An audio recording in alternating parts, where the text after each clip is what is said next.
And so many people talking an update on the efforts to restore service to the historic White's Ferry. Montgomery County announcing a deal today with the ferry's ownership group nearly 6 years after that Potomac River crossing shut down. I mean, this is a huge step forward, but landing rights on the Virginia side still unresolved. Jennifer Delgado live in Dickerson tonight with more about this deal that was announced earlier today. Jen? Yeah, that's right. You know, it still remains unsolved on the other side of the river. We're talking about the Virginia side. But in Maryland, they reached a deal today. They announced it, a deal for $1.5 million, which potentially, if all things go together, we could see people actually crossing the Potomac River right here at White's Ferry. Now, you can see the ferry there. It's been sitting there for the last 6 years since it closed down. Of course, this all stems from an agreement that couldn't come together across the river.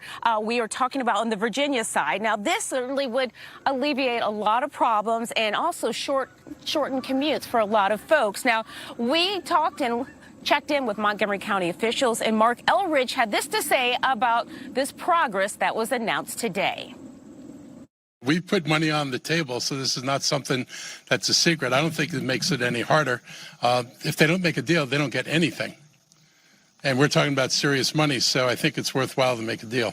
You know, the cost of this is trivial compared to what people are spending on gas to go all the way down to the American Legion Bridge.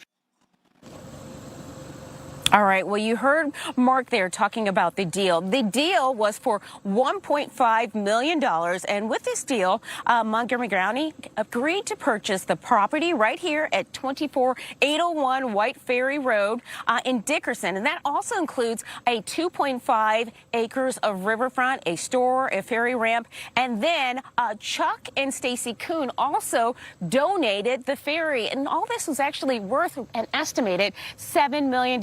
So Montgomery County got a really good deal. Now, residents out here say they are happy at the prospect of seeing potentially people being able to use the ferry. Let's listen in.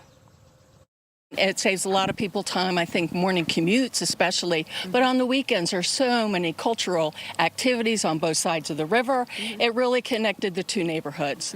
And it's been missed a lot. Whenever I went there was always a line to get across, so people were using it. Absolutely. And it's a nice event, you know, it's a nice drive, and you take the ferry across, it's peaceful, it's just a nice effort.